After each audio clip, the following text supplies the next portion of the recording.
ಶುಭ ಮಧ್ಯಾಹ್ನ ಎಲ್ರಿಗೆ ಅಡುಗೆ ಆಯ್ತಾ? ಈಗ ನಾನು ಅಡುಗೆ ಮಾಡಬೇಕು, ಪೂರ್ತಿ ಮಾಡೋಕ್ಕಾಗಿಲ್ಲ. ಇವತ್ತು ಸ್ವಲ್ಪ ಬಿಡಿ ಇದ್ದದ್ರಿಂದ ಅಡುಗೆ ಪೂರ್ತಿ ಮಾಡೋಕ್ಕಾಗಿಲ್ಲ. ಅಡುಗೆ ಆಮೇಲೆ ಮಾಡ್ತೀನಿ. ನಾನೀಗ ಇವತ್ತು ಸಂಜೆ ಟೀ ಕಾಫಿ ಜೊತೆಗೆ ಅಥವಾ ಊಟದ ಜೊತೆಗೂ ತಿನ್ಬಹುದು. ಅದನ್ನ ಅಮೂಲ್ ಪ್ರಾಡಕ್ಟ್ ಅನ್ನು ಉಪಯೋಗಿಸಿ ಹೇಗೆ ಮಾಡೋದು ಅಂತ ತೋರಿಸ್ತೀನಿ. ನಾನಿಲ್ಲಿ ಅಮೂಲ್ ಬೆಣ್ಣೆ ಅಂದ್ರೆ ಪಾಶ್ಚರೈಸ್ಡ್ ಬಟರ್ ಅನ್ನ ತಗೊಂಡಿದ್ದೀನಿ. ಹಾಗೆ ಅಮೂಲ್ ಚೀಸ್ ಅನ್ನ ತಗೊಂಡಿದ್ದೀನಿ. ಇದಕ್ಕೆ ಪನೀರನ್ನು ಹಾಕಬಹುದು, ಆದ್ರೆ ನಾನಿವತ್ತು ಪನೀರನ್ನ ಹಾಕ್ತಾ ಇಲ್ಲ. ಈ ವಿಡಿಯೋ ಅಂದ್ರೆ ನಾನು ಹೀಗೆ ಸಾಮಾಜಿಕ ಜಾಲತಾಣದಲ್ಲಿ ನೋಡ್ತಾ ಇರುವಾಗ ಪಾಲಕ್ ಮೊಮೋಸ್ ಮಾಡಬಹುದು ಅಂತ ತುಂಬಾ ವೈರಲ್ ಆದ ವಿಡಿಯೋವನ್ನ ನೋಡಿದ್ದೆ. ಅದನ್ನ ಮಾಡೋಣ ಅಂತೇಳಿ ಮಾಡಿದವಾಗ ನಾನೊಂದು ತಪ್ಪು ಮಾಡಿದ್ದೆ. ಅದನ್ನ ಸರಿಪಡಿಸಿಕೊಂಡು ಇವತ್ತು ಮಾಡೋಣ ಅಂತೇಳಿ ಎರಡನೇ ಸಲ ಮಾಡ್ತಾ ಇರುವಂತದ್ದು. ಹೇಗ್ ಬರುತ್ತೆ ಅಂತ ನೋಡೋಣ. ಆದ್ರೆ ಇದು ಆರೋಗ್ಯಕ್ಕೆ ಒಳ್ಳೇದಾಗಿರೋದ್ರಿಂದ ನಾನು ಈ ವಿಡಿಯೋವನ್ನ ನೋಡಿ ಒಮ್ಮೆ ಮಾಡಿ ನಿಮ್ಮೊಡನೆ ನೀವು ಹಂಚ್ಕೊಳ್ಳೋಣ ಅಂತೇಳಿ ಈ ಪಾಲಕ್ ಮೊಮೋಸ್ ಅಂತ. ಅಂದ್ರೆ ಇದಕ್ಕೆ ಗೋಧಿ ಹಿಟ್ಟು, ಯಾವಾಗ್ಲೂ ಮೈದಾ ಹಿಟ್ಟಿಂದ ಮಾಡೋದು ಮೊಮೋಸ್ ಅಂದ್ರೆ. ಮೈದಾ ಬದಲಿಗೆ ನಾನು ಗೋಧಿ ಹಿಟ್ಟನ್ನು ಉಪಯೋಗಿಸಿಲ್ಲ, ಕೇವಲ ಪಾಲಕ್ ಎಲೆಯನ್ನ ಉಪಯೋಗಿಸ್ಕೊಂಡಿದ್ದೀನಿ. ಈ ಪಾಲಕ್ ಎಲೆದು ಅಂದ್ರೆ ನಮ್ಮ ಮನೆಯ ಒಂದು ಗ್ರೋ ಬ್ಯಾಗ್ ನಲ್ಲಿ ಹಾಕಿದಂತ ಪಾಲಕ್ ಸೊಪ್ಪು ಇದು. ಇದನ್ನ ಸುಲಭವಾಗಿ ಬೆಳಿಬಹುದು. ಅದನ್ನ ಹೇಗಿದೆ ಅಂತ ತೋರಿಸ್ಕೊಳ್ಳೋಣ ಅಂದ್ರೆ ಅದು ತುಂಬಾ ಭಾರವಾಗಿದೆ, ಹಾಗಾಗಿ ಇಲ್ಲಿ ತರೋಕಾಗಿಲ್ಲ. ಗ್ರೋ ಬ್ಯಾಗ್ ನಲ್ಲಿ ನಾವು ಬೇಕಾಗಿರುವಂತಹ ಗೊಬ್ಬರದ ಮಿಕ್ಸ್ ಅನ್ನ ಹಾಕಿ, ಅದು ಮತ್ತೆ ಏನಂದ್ರೆ ಪಾಲಕ್ ನಾವು ಅಂಗಡಿಯಿಂದ ತಂದುವಾಗ ಕೆಲವೊಮ್ಮೆ ಬೇರ್ಗಳಿರ್ತವೆ. ನಾನು ಹರಿವೆ ಸೊಪ್ಪನ್ನ ತೋರಿಸಿದ್ನಲ್ಲ, ಈ ರೀತಿ ಬೇರ್ ಇರುತ್ತೆ ಪಾಲಕ್ ಸೊಪ್ಪಿಗೆನು. ಇದನ್ನೇ ಆ ಪಾಟ್ ನಲ್ಲಿ ಹಾಕ್ಬಿಟ್ರೆ ಅದಕ್ಕೆ ನೀರನ್ನ ಹಾಕ್ತಾ ಇದ್ರೆ ಗೊಬ್ಬರವನ್ನ ಹೀರ್ಕೊಂಡು ಚೆನ್ನಾಗಿರುವ ಎಲೆ ಬರುತ್ತೆ. ಇದು ನೆಟ್ಟು ತುಂಬಾ ದಿನ ಆದ್ರಿಂದ ಅದಕ್ಕೆ ಬೀಜ ಆಗೋಕೆ ಶುರುವಾಗಿದೆ. ಹಾಗಾಗಿ ಸ್ವಲ್ಪ ಚಿಕ್ಕದಾದ ಎಲೆಯಾಗಿದೆ. ಹಿಂದಿನ ಸಲ ದೊಡ್ಡ ಎಲೆಯಲ್ಲಿ ಮಾಡಿದ್ದೆ. ಇದು ಮನೆಯಲ್ಲಿಯೇ ಬೆಳೆದ ಎಲೆ ಆದ್ರಿಂದ ಈ ಎಲೆಯಿಂದನೇ ತೋರಿಸೋಣ ಅಂತೇಳಿ ಈ ಚಿಕ್ಕ ಎಲೆ ಆದ್ರೂ ಈ ಪಾಲಕ್ ಮೊಮೋಸ್ ಮಾಡೋದನ್ನ ತೋರಿಸ್ತಾ ಇದ್ದೀನಿ. ನಾನು ಇದನ್ನ ಯೂಟ್ಯೂಬ್ ನಲ್ಲಿ ನೋಡಿದ್ದೆ. ಅದಕ್ಕೆ ನನ್ನದೇ ಆದ ಈ ಸಾಮಗ್ರಿಗಳನ್ನ ಬೆರೆಸ್ತಾ ಇದ್ದೀನಿ. ಮೊದಲಿಗೆ ಇದನ್ನ ಸ್ವಲ್ಪ ಕುದಿಯೋ ನೀರಲ್ಲಿ ಹಾಕೋಬೇಕು. ಕುದಿಯೋ ನೀರಲ್ಲಿ ಯಾಕೆ ಹಾಕೊಳ್ಳೋದು ಅಂದ್ರೆ ಇದು ಚೆನ್ನಾಗಿ ಮೆದುವಾಗಿ ಬರಬೇಕು. ನಾವು ಇದನ್ನ ಒಮ್ಮೆ ಇಷ್ಟೇ ಆದ್ರೆ ಸಾಕು. ಇದನ್ನ ತೆಗೆದಿಟ್ಕೋತೀನಿ. ಮತ್ತೆ ಪಾಲಕ್ ಸೊಪ್ಪಷ್ಟೇ ಅಲ್ಲ ಬಳಸೋದು, ಈ ಪಾಲಕ್ ಈ ದಂಟಿ ಇರುತ್ತಲ್ಲ ಇದನ್ನು ಸಹ ನಾನಿಲ್ಲಿ ಹೆಚ್ಚಿಟ್ಕೊಂಡಿದ್ದೀನಿ ಇದಕ್ಕೆ ಒಳಗಡೆ ಹಾಕೋಕೆ ಅಂತ. ಇದನ್ನ ಮೊದಲಿಗೆ ನಾನು ತೆಕ್ಕೋಬೇಕು.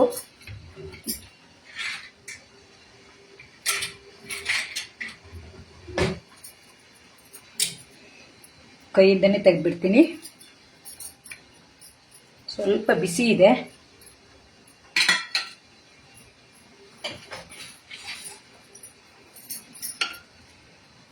ಇದು ಬೇಯೋದೇನ್ ಬೇಡ, ನಮ್ಗೆ ಇದನ್ನ ಆಮೇಲೆ ಸುತ್ತಬೇಕಾಗತ್ತೆ. ಹಾಗಾಗಿ ಇದನ್ನ ಒಮ್ಮೆ ಕುದಿಯೋ ನೀರಲ್ಲಿ ಹಾಕಿ ತೆಗೆದಿದ್ದೀನಿ.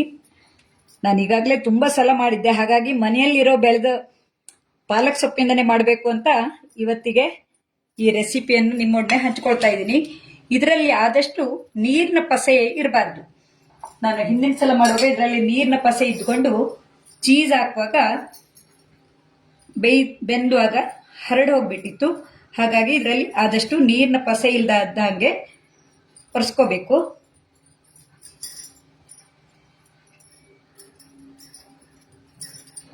ಇದಕ್ಕೆ ಹಾಕೋ ಸಾಮಗ್ರಿಯನ್ನೆಲ್ಲ ಆಮೇಲೆ ಹೇಳ್ತೀನಿ. ನಾನಂದ್ರೆ ಮೊದಲು ಮಾಡೋ ಕೆಲಸನ ಇದನ್ನ ಮಾಡ್ಕೊಳ್ತಾ ಇದ್ದೀನಿ.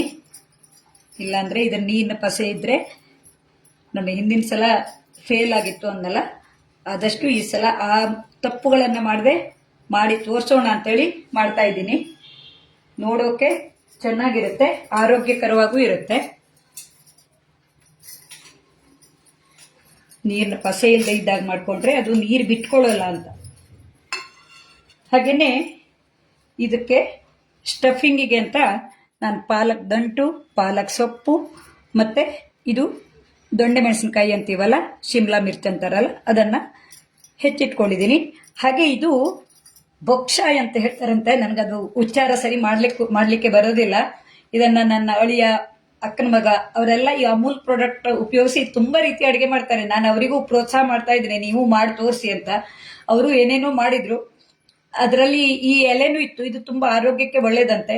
ನಾವು ಬ್ರೊಕೋಲಿ ಎಲ್ಲ ಹೇಗೆ ಈಗಿತ್ಲಾಗಿ ಉಪಯೋಗಿಸೋಕೆ ಶುರು ಮಾಡಿದೀವೋ ಇಂಥ ಎಲೆಗಳು ಆರೋಗ್ಯಕರವಾಗಿರುತ್ತೆ. ಇದನ್ನು ಸಹ ಹಾಕೊಂಡಿದ್ದೀನಿ. ಹಾಗೆ ನಾನು ಇದ್ರ ಜೊತೆಗೆ ಹಸಿರು ಬಟಾಣಿಯನ್ನ ಫ್ರೀಜರ್ನಲ್ಲಿ ಇಟ್ಟಿದ್ದನ್ನ ತೆಗೆದು ಹಾಕೊಳ್ತಾ ಇದ್ದೇನೆ. ಇದಕ್ಕೆ ತುಂಬಾ ಸಾಮಗ್ರಿಗಳನ್ನ ಹಾಕ್ತಾ ಇಲ್ಲ ನಾನು, ಯಾಕೆಂದ್ರೆ ಈ ಪಾಲಕ್ ಎಲೆಯಲ್ಲಿ ತುಂಬಾ ಹಿಡಿಯೋದು ಇಲ್ಲ, ಚಿಕ್ಕ ಚಿಕ್ಕದಾಗಿದೆ ತರಕಾರಿ, ಅದಕ್ಕಾಗಿ ಯಾವುದನ್ನು ಹಾಕ್ತಾ ಇಲ್ಲ. ಇದನ್ನ ಹೀಗೆ ಹರಡಿಟ್ಕೊಂಡ್ರೆ ನಾವು ಆಮೇಲೆ ಸುತ್ತೋಕೆ ಚೆನ್ನಾಗಿರುತ್ತೆ. ದೊಡ್ಡ ದೊಡ್ಡ ಎಲೆ ಇದ್ರೆ ಚೆನ್ನಾಗಿತ್ತು, ಮೊನ್ನೆ ಎಲ್ಲ ಇತ್ತು, ಅದನ್ನ ನೆಂಟ್ರೊಬ್ರಿಗೆ ತೋರ್ಸೋಕೆ ಅಂತ ಬೇರೆ ರೆಸಿಪಿ ಮಾಡೋಕೆ ತೆಗೆದ್ಬಿಟ್ಟಿದ್ದೆ. ಹಾಗಾಗಿ ಚಿಕ್ಕ ಚಿಕ್ಕ ಎಲೆ ಇದೆ, ಮತ್ತು ಮಾರ್ಕೆಟ್ ಇಂದ ಆದಷ್ಟು ತರದೇನೆ ಮನೆಯಲ್ಲೇ ಇರೋದನ್ನ ಮಾಡಿ ತೋರಿಸೋಣ ಅಂತೇಳಿ ಇದನ್ನ ತೋರಿಸ್ತಾ ಇರುವಂತದ್ದು. ನೀವು ದೊಡ್ಡ ದೊಡ್ಡ ಎಲೆ ಇದ್ರೆ ದೊಡ್ಡ ದೊಡ್ಡ ಎಲೆ ತಂದ್ಕೊಂಡು ಮಾಡ್ಕೋಬಹುದು. ಈ ರೀತಿ ಹರಡಿಟ್ಕೋಬೇಕಾಗತ್ತೆ. ಹಾಗೇನೆ ಇದಕ್ಕೆ ರುಚಿಗೆ ತಕ್ಕಷ್ಟು ಉಪ್ಪು ಸ್ವಲ್ಪನೇ ಹಾಕೊಳ್ಳಿ. ಆಮೇಲೆ ನಾನು ಹೊರಗಡೆನೂ ಒಂಚೂರು ಹಾಕ್ಲಿಕ್ಕಿದೆ ಉಪ್ಪನ್ನ.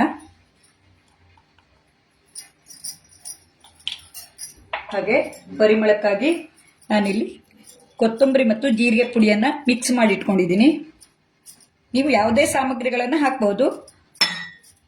ನನಗೆ ತಿಳಿದಿರುವಂತದ್ದು ಮತ್ತು ಆರೋಗ್ಯಕರವಾದ ಪುಡಿಗಳನ್ನ ಉಪಯೋಗಿಸಿ ಮಾಡ್ತಾ ಇದ್ದೀನಿ. ಹಾಗೆ ಇದಕ್ಕೆ ಖಾರಕ್ಕಾಗಿ ಕಾಳು ಮೆಣಸಿನ ಪುಡಿಯನ್ನ ಹಾಕ್ತಾ ಇದ್ದೀನಿ.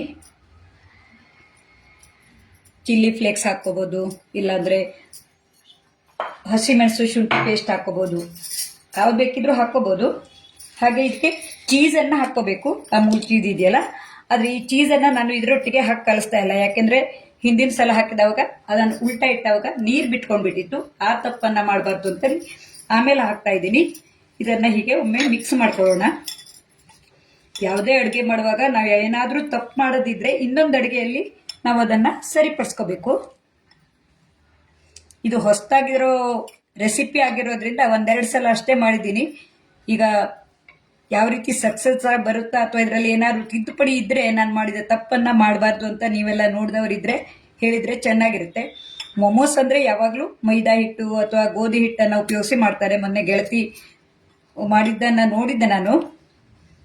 ಆದ್ರೆ ಅದ್ರ ಬದಲಿಗೆ ನಾನು ಈ ರೀತಿನೂ ಮಾಡಬಹುದು. ಇದೊಂದು ವೈರಲ್ ವಿಡಿಯೋವನ್ನ ತುಂಬಾ ಕಡೆ ನೋಡಿದ್ದೆ, ಹಾಗಾಗಿ ಮಾಡೋಣ ಅಂತೇಳಿ ಇದನ್ನ ಮಾಡಿ ತೋರಿಸ್ತಾ ಇದ್ದೀನಿ. ಹಾಗೇನೆ ಇದಕ್ಕೆ ಚೀಸ್ ಅನ್ನ ಉಪಯೋಗಿಸ್ತಾ ಇದ್ದೀನಿ ಅನ್ನಲ್ಲ, ಪನೀರ್ ಬೇಕಿದ್ರು ಹಾಕೋಬಹುದು. ನಾನು ಇವತ್ತು ಪನೀರನ್ನ ಸೇರಿಸ್ತಾ ಇಲ್ಲ. ಚೀಸ್ ಅನ್ನ ಹಾಕೋಗೋ ಅಷ್ಟೇ, ಮೊದಲಿಗೆ ಚೀಸ್ ಅನ್ನ ಹಾಕೋಬೇಕು, ಯಾಕೆಂದ್ರೆ ನಾವು ಅದನ್ನ ಉಲ್ಟಾಯಿಸ್ತೀವಿ. ನಾನು ಚೀಸ್ ಚೂರನ್ನ ಚಿಕ್ಕದಾಗಿದೆ ಇರೋದನ್ನೇ ಹಾಕ್ತೀನಿ, ಯಾಕೆಂದ್ರೆ ಇದು ಚಿಕ್ಕದಾಗಿರೋ ಎಲೆ ಆಗಿದೆ. ಹಾಗೆ ಇದನ್ನ ಅಂಗೈಯಲ್ಲಿ ಇಟ್ಕೊಂಡ್ರೆ ಅಥವಾ ಇದು ಯಾವ್ದಾದ್ರು ಇದರಲ್ಲಿ ಇಟ್ಕೊಂಡ್ರೆ ಫೋಲ್ಡ್ ಮಾಡೋಕೆ ಚೆನ್ನಾಗಿರುತ್ತೆ. ಹಿಂದಿನ ಸಲ ಮಾಡಿದ ತಪ್ಪುಗಳನ್ನ ಈ ಸಲ ಮಾಡಬಾರ್ದು ಅಂತ ಇದನ್ನೆಲ್ಲ ಪ್ರಯೋಗ ಮಾಡ್ತಾ ಇರುವಂತದ್ದು. ಯಾವುದೇ ಅಡುಗೆ ಏನಾದ್ರೂ ನಾವು ಪೂರ್ತಿ ಸಕ್ಸಸ್ ಆಗೋಕೆ ಒಮ್ಮೆಲೆ ಆಗೋಲ್ಲ. ಇದರಲ್ಲೂ ಹೊಸ ಅಡುಗೆ ಆಗಿರೋದ್ರಿಂದ ಇದನ್ನೆಲ್ಲ ನಾವು ಮಾಡಿನೇ ಗೊತ್ತಾಗಬೇಕು. ಇದನ್ನ ಈ ರೀತಿ ಫೋಲ್ಡ್ ಮಾಡಬೇಕು, ಅಂದ್ರೆ ಹೊರಗಡೆ ಬರದೇ ಇರೋ ಹಾಗೆ. ನಾವು ಇಲ್ಲಿ ಚೀಸ್ ಅನ್ನು ಹಾಕ್ಬಿಟ್ರೆ ಅದು ಬೇಯೋ ಹೊತ್ತಿನಲ್ಲಿ ನೀರ್ ಬಿಟ್ಕೊಂಡು ಹೊರಗಡೆ ಬಂದ್ಬಿಡುತ್ತೆ. ಇದೊಂಚೂರು ಚಿಕ್ಕದಾದ ಎಲೆ ಆಯ್ತು, ಇರ್ಲಿ, ನಾನು ಸ್ವಲ್ಪನೇ ಹಾಕಿದ್ದೀನಿ. ಹಾಗಾಗಿ ಈ ರೀತಿ ಫೋಲ್ಡ್ ಮಾಡ್ಕೊಂಡ್ರೆ ಚೀಸ್ ಹಾಕೋದ್ರಿಂದ ಹೊರಗಡೆ ಬರುತ್ತೆ. ಚೀಸ್ ಬೇಡ ಅಂದ್ರೆ ಹಾಕ್ಬೇಕು ಅಂತಿಲ್ಲ. ನಾನಿಲ್ಲಿ ಅಮೂಲ್ ಚೀಸ್ ಅನ್ನ ಉಪಯೋಗಿಸ್ತಾ ಇದ್ದೀನಿ. ಮೊದಲಿಗೆನೆ ಇದನ್ನ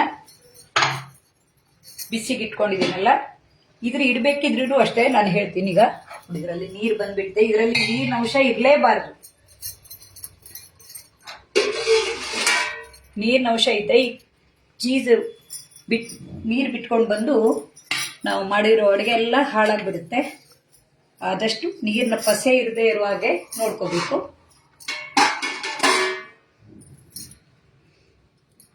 ಇದು ದೊಡ್ಡ ದೊಡ್ಡದ ಎಲೆ ಆದ್ರೆ ಇನ್ನೂ ದೊಡ್ಡ ದೊಡ್ಡದಾಗಿರುತ್ತೆ, ಮತ್ತೆ ಬೇಯೋಕೆ ಸ್ವಲ್ಪ ಹೊತ್ತು ಬೇಕು. ಹಾಗಾಗಿ ನಾನು ಮಾಡಿರೋದನ್ನ ಒಂದು ತೋರಿಸ್ತೀನಿ.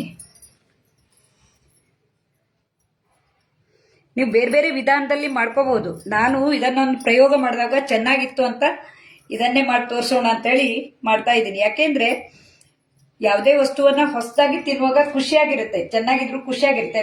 ಉಳಿದದ್ದೆಲ್ಲ ಚೆನ್ನಾಗಿತ್ತು. ಆದ್ರೆ ನಾನು ಮಾಡಿರೋ ಮಿಸ್ಟೇಕ್ ಅನ್ನಲ್ಲ, ಸ್ವಲ್ಪ ನೀರಿನ ಪಸೆ ಇರೋದ್ರಿಂದ ಮತ್ತು ಚೀಸನ್ನ ಮೇಲ್ಗಡೆ ಅಂದ್ರೆ ಉಲ್ಟಾ ಸೈಡ್ ನಲ್ಲಿ ಹಾಕಿರೋದ್ರಿಂದ ಅದು ನೀರು ಬಿಟ್ಕೊಂಡಿತ್ತು. ಹಾಗಾಗಿ ನಾನು ನೀರಿನ ಪಸೆ ಇರದೇ ಇರೋ ಹಾಗೆ ಮತ್ತು ಈ ಚೀಸನ್ನ ಮೊದಲಿಗೆ ಹಾಕ್ತಾ ಇದ್ದೀನಿ. ಚಿಕ್ಕದಾಗಿರೋ ಎಲೆ ಆಗಿದ್ರಿಂದ ಚೀಸು ಸ್ವಲ್ಪನೇ ಸಾಕಾಗುತ್ತೆ.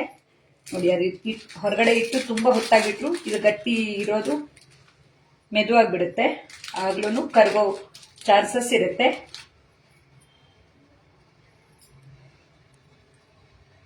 ಇದಕ್ಕೆ ಮಸಾಲೆಗೆ ನಾನು ಸಿಂಪಲ್ ಆಗಿ ಮಾಡಿದ್ದೀನಿ, ಏನು ಬೇಕಿದ್ರೂ ಹಾಕ್ಕೋಬಹುದು. ಚಿಕ್ಕದಾಗಿ ಎಲೆ ಇದೆ, ಹಾಗಾಗಿ ಸ್ವಲ್ಪನೇ ಸ್ಟಫಿಂಗ್ ಹಿಡಿಯುತ್ತೆ, ಆದ್ರೂ ಪರವಾಗಿಲ್ಲ. ಎಲ್ಲ ಕಡೆನೂ ಮುಚ್ಚೋ ಹಾಗೆ ಎಲೆಯಿಂದನೇ ಮುಚ್ಚಬೇಕು. ನೀವು ಈಗಾಗಲೇ ಯಾರಾದರೂ ನೋಡಿರಬಹುದು, ಇದರಲ್ಲಿ ನಾನು ಮಾಡಿರೋ ತಪ್ಪನ್ನು ನಾನು ಈಗಾಗಲೇ ಹೇಳಿದ್ದೀನಿ. ಇನ್ನೂ ಏನಾದರೂ ತಪ್ಪುಗಳಿದ್ರೆ ಅಥವಾ ಇನ್ನೂ ಚೆನ್ನಾಗಿ ಬರೋಕೆ ಏನಾದರೂ ಮಾಡುವಾಗಿದ್ರೆ ಹೇಳಿ. ಏನೋ ಹೊಸದಾಗಿ ಕಾಣಿಸ್ತು ನನಗೆ, ಹಾಗಾಗಿ ಒಂದೆರಡು ಸಲ ಮಾಡಿದ್ದೆ ಅನ್ನಲ್ಲ, ಇದು ಎರಡನೇ ಸಲ ಮಾಡ್ತಾ ಇರುವಂಥದ್ದು. ಎರಡನ್ನೇ ಮಾಡ್ತೀನಿ. ಈಗಾಗಲೇ ಒಂದನ್ನು ಬೇಯಿಸಿಟ್ಕೊಂಡಿನಿ. ಹಾಗೆ ಇದಕ್ಕೆ ಹೊರಗಡೆ ಸಪ್ಪೆ ಅನ್ಸುತ್ತಲ್ಲ ಪಾಲಕ್ ಸೊಪ್ಪು, ನಾನು ಆ ವಿಡಿಯೋದಲ್ಲಿ ಅದರ ಬಗ್ಗೆ ಏನೂ ಇರಲಿಲ್ಲಾಗಿತ್ತು. ಹಾಗೆ ತಿನ್ನೋಕೆ ಸಪ್ಪೆ ಆಗುತ್ತೆ ಅಂತ ಸ್ವಲ್ಪ ಖಾರ ಪುಡಿ ಮತ್ತೆ ಅಮೂಲ್ ಬಟರ್ ಇರುತ್ತಲ್ಲ ಅದನ್ನ ಹಾಕೊಂಡು ಸ್ವಲ್ಪ ಮೆಲ್ಟ್ ಮಾಡಿ ಇಟ್ಕೊಂಡಿದ್ದೀನಿ. ಅದನ್ನ ಮತ್ತೆ ಮೆಲ್ಟ್ ಮಾಡ್ತಾ ಇದ್ರೆ ಲೇಟ್ ಆಗುತ್ತೆ ಅಂತ ತೋರಿಸಿಲ್ಲ. ಹಾಗೆ ಸ್ವಲ್ಪ ಉಪ್ಪು, ಖಾರ ಪುಡಿ ಹಾಕಿರೋದಕ್ಕೆ ಸ್ವಲ್ಪ ಉಪ್ಪು, ಇದನ್ನ ಹಾಕಿ ಸ್ವಲ್ಪ ಮಿಕ್ಸ್ ಮಾಡಿ ಇದಕ್ಕೆ ಸವರೋಣ.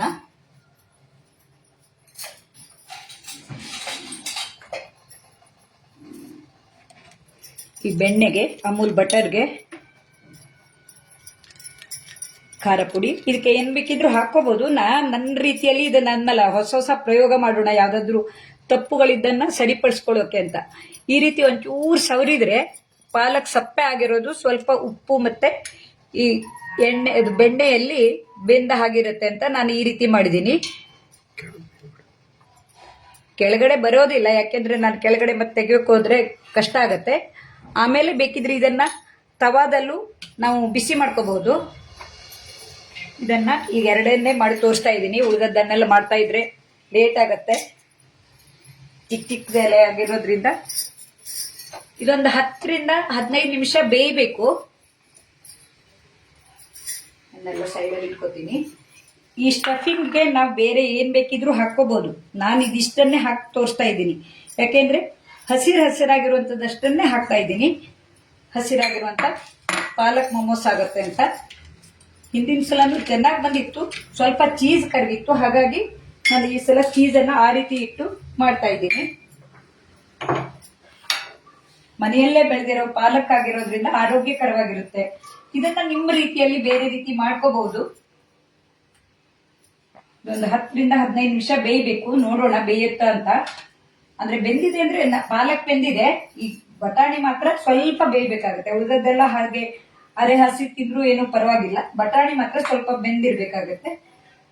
ಇಲ್ಲ ಅಂದ್ರೆ ಅದನ್ನ ತೆಗೆದ್ಬಿಟ್ಟು ತವಾದಲ್ಲಿ ಫ್ರೈ ಮಾಡಬಹುದು. ಒಂದು 5 ನಿಮಿಷ ನೋಡ್ತೀನಿ. ಹಾಗೆ ಈ ಅಮೂಲ್ ಕನ್ನಡ ಪೇಜ್ನವರಿಗೆ ನಾನೊಂದು ಧನ್ಯವಾದ ಹೇಳ್ತೀನಿ. ಯಾಕೆಂದ್ರೆ ಅಮೂಲ್ ಪ್ರಾಡಕ್ಟ್ ಅನ್ನ ನಾವು ದಿನನಿತ್ಯ ಉಪಯೋಗಿಸ್ತೀವಿ, ಅದ್ರನ್ನ ಈ ಲೈವ್ ಆಗಿ ಅಡುಗೆ ಮಾಡೋಕೆ ಒಂದು ಅವಕಾಶವನ್ನ ಕೊಟ್ಟಿದ್ದಾರೆ.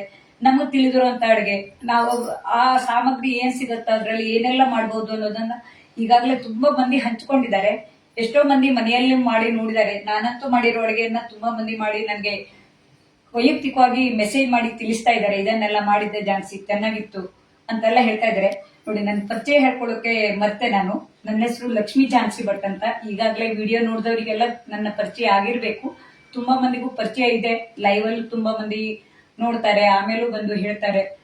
ಈಗಾಗಲೇ 2 ಮಂದಿ ಲೈವ್ ಅಲ್ಲಿ ಇದಾರೆ ಅಂತ ನನಗೆ ಕಾಣಿಸ್ತಾ ಇಲ್ಲ, ಮನೆಯವರು ವಿಡಿಯೋ ಮಾಡ್ತಾ ಇದ್ದಾರೆ. ಅದು ವಿಡಿಯೋ ಮಾಡಕ್ಕೂ ನಮ್ಮ ಅಡುಗೆ ಮನೆನೂ ಏನಾಗಿದೆ ಅಂದ್ರೆ, ನಾವು ದಿನನಿತ್ಯ ಅಡುಗೆಯನ್ನ ಮಾಡುವಾಗ ಇದು ನಾವು ಚಿಕ್ಕದಾಗಿರೋ ಅಡುಗೆ ಮನೆ ಮತ್ತೆ ಹಳೆಯದಾಗಿರೋ ಅಡುಗೆ ಮನೆ, ನಾವು ಇಲ್ಲಿ ಹೇಗಿರುತ್ತೋ ಅದೇ ರೀತಿಯಲ್ಲಿ ಸಾಮಗ್ರಿಗಳನ್ನ ಇಟ್ಕೊಂಡು ಅಡುಗೆ ಮಾಡ್ತೀವಿ. ಎಲ್ಲಾ ಕಡೆ ಕ್ಲೀನ್ ಮಾಡ್ಕೊಂಡು ಮಾಡೋಕೆಲ್ಲ ತುಂಬಾ ಕಷ್ಟ ಆಗತ್ತೆ, ಯಾಕೆಂದ್ರೆ ಮನೆಯಲ್ಲಿ ಉಳಿದ ಸದಸ್ಯರಿಗೆ ಊಟ ತಿಂಡಿ ಎಲ್ಲ ಮಾಡ್ಬೇಕಾಗತ್ತೆ. ಹಾಗಾಗಿ ನನ್ನಲ್ಲಿರೋ ಸಾಮಗ್ರಿ ನಾನು ದಿನನಿತ್ಯ ಯಾವ ರೀತಿ ಅಡುಗೆ ಮಾಡ್ತೀನೋ ಅದೇ ರೀತಿಯನ್ನ ತೋರಿಸ್ತಾ ಇದ್ದೀನಿ. ನಾನು ಇಟ್ಕೊಂಡಿರೋದೇ ಹೀಗೆ. ಕೆಲವರು ಇದಕ್ಕೂ ಕ್ಲೀನ್ ಆಗಿ ಇಟ್ಕೊಂಡಿರ್ತಾರೆ ಅಥವಾ ಅಡುಗೆ ಮನೆ ಚೆನ್ನಾಗಿರುತ್ತೆ, ಆದ್ರೆ ಲೈವ್ ಮಾಡೋಕೆ ಇದೊಂದು ಅವಕಾಶ. ನಾವು ಲೈವ್ ಅಲ್ಲಿ ಮಾಡುವಾಗ ಏನಾದ್ರೂ ತಪ್ಪು ಒಪ್ಪುಗಳಾದ್ರೂ ಗೊತ್ತಾಗತ್ತೆ. ಅಡುಗೆ ನಾವು ಯಾವ ರೀತಿ ಹೆಂಗಸರು ಮಾಡ್ತೀವಿ, ಅದರಲ್ಲಿ ಏನೆಲ್ಲ ಕಷ್ಟವನ್ನ ಅನುಭವಿಸ್ಬೇಕಾಗತ್ತೆ ಅನ್ನೋದು ಯಾರಾದ್ರೂ ಗಂಡಸರು ನೋಡಿದ್ರು ಗೊತ್ತಾಗತ್ತೆ. ಹೆಂಗಸರು ಅಡುಗೆ ಮನೆಯಲ್ಲಿ ಇಷ್ಟೊಂದು ಕೆಲಸ ಮಾಡ್ಕೊಂಡು ಮಾಡ್ತಾ ಇರ್ತಾರೆ ಅಂತೇಳಿ. ಒಂದೊಂದ್ ದಿವಸ ರುಚಿ ಕೆಟ್ಟಾಗ ಕೆಲವು ಮನೆಯಲ್ಲಿ ಕೆಲವರಿಗೆ ಸಿಟ್ಟು ಬರುತ್ತೆ. ನಾವು ಬೇಕಂತಲೇ ಏನ್ ಮಾಡೋದಿಲ್ಲ. ಯಾವುದೇ ಅಡುಗೆ ಮಾಡುವಾಗ ಚೆನ್ನಾಗಿ ಮಾಡ್ಬೇಕು ಅಂತ ಒಳ್ಳೆ ಮನಸ್ಸಿನಿಂದ ಮಾಡ್ತೀವಿ. ಅಡುಗೆಯನ್ನ ನಾವು ಮಾಡುವಾಗ ಕೆಲವೊಮ್ಮೆ ನಮ್ಮ ನಸೀಬನ್ನು ಅಥವಾ ಊಟ ಮಾಡುವ ನಸೀಬನ್ನ ಇರ್ಬೇಕು, ಅವಾಗ ಹೆಚ್ಚು ಕಡಿಮೆ ಆಗೋದಿರುತ್ತೆ. ಯಾಕೆಂದ್ರೆ ಪ್ರಮಾಣ ಒಂದ್ ದಿವಸ ಜಾಸ್ತಿ ಬೇಕಾಗುತ್ತೆ, ಒಂದ್ ದಿವಸ ಕಡಿಮೆ ಬೇಕಾಗತ್ತೆ. ಹಾಗೆಲ್ಲ ಅಡುಗೆ ಮಾಡುವಾಗ ಹೆಚ್ಚು ಕಡಿಮೆ ಆಗತ್ತೆ. ಎಲ್ಲರ ಮನೆಯಲ್ಲೂ ಹಾಗೆ ಸಿಟ್ಟು ಮಾಡ್ಕೊಳ್ಳಲ್ಲ. ಆದ್ರೆ ಅದಕ್ಕಾಗಿ ಈ ಲೈವ್ ಅಡುಗೆಯಲ್ಲಿ ನಾವು ಅದನ್ನ ಪಾಠ ನಾವು ಕಲಿಯೋಕ್ಕಾಗತ್ತೆ, ಮತ್ತೆ ಮನೆ ಜನರಿಗೆಲ್ಲ ಅರ್ಥ ಆಗತ್ತೆ. ಈ ಲೈವ್ ಅಡುಗೆಯಲ್ಲಿ ಮಾಡುವಾಗ ಏನೆಲ್ಲ ಮಿಸ್ಟೇಕ್ ಆಗತ್ತೆ ನೋಡಿ, ಇದೆಲ್ಲ ಒಳ್ಳೆ ಬೇಕಂತಲೇ ಮಾಡುವಂತ ತಪ್ಪುಗಳಲ್ಲ ಅಂತೇಳಿ ಗೊತ್ತಾಗ್ಲಿ ಅಂತ. ಯಾಕೆಂದ್ರೆ ಮೊನ್ನೆ ಅಷ್ಟೇ ಮಹಿಳಾ ದಿನಾಚರಣೆ ಆಗಿದೆ, ಮಹಿಳೆಯರಿಗೆಲ್ಲ ಮಹತ್ವವನ್ನ ಕೊಡ್ತಾ ಇದ್ದಾರೆ. ಇದೊಂದು ಅವಕಾಶನೂ ಆಯ್ತು. ಇದರಲ್ಲಿ ಮಹಿಳೆಯರೇ ಮಾಡಬಾರ್ದು ಅಂತೇನಿಲ್ಲಂತೆ, ಅದು ಮಾಡ್ಬೇಕು ಅಂತ ಇಲ್ಲ ಅಂತ ಹೇಳಿ ಹೇಳಿದ್ದಾರೆ. ಗಂಡಸರು ಮಾಡ್ಬೋದಂತೆ. ಅದೇ ನಮ್ಮ ಮನೆಯಲ್ಲೂ ನನ್ನ ಅಕ್ಕನ ಮಗ ಅಳಿಯ ಅವರೆಲ್ಲ ಅಮೂಲ್ ಪ್ರಾಡಕ್ಟ್ ಉಪಯೋಗಿಸಿ ತುಂಬಾ ಅಡುಗೆಗಳನ್ನ ಮಾಡ್ತಾರೆ. ನನ್ಗೆ ಅದನ್ನೆಲ್ಲ ಮಾಡೋಕೆ ಕಷ್ಟ ಆಗುತ್ತೆ. ಅಂದ್ರೆ ಅದು ಕೆಲವೊಂದೆಲ್ಲ ಹೆಸರು ಹೇಳೋಕ್ಕಾಗಲ್ಲ. ಅವ್ರು ತುಂಬಾ ಹೊಸ ಹೊಸ ಸಾಮಗ್ರಿ ತಂದು ಮಾಡ್ತಾರೆ. ಅವರಿಗೂ ಹೇಳ್ತಾ ಇರ್ತೀನಿ, ನೀವು ಮಾಡಿದ್ರೆ ಚೆನ್ನಾಗಿರುತ್ತೆ ಅಂತ.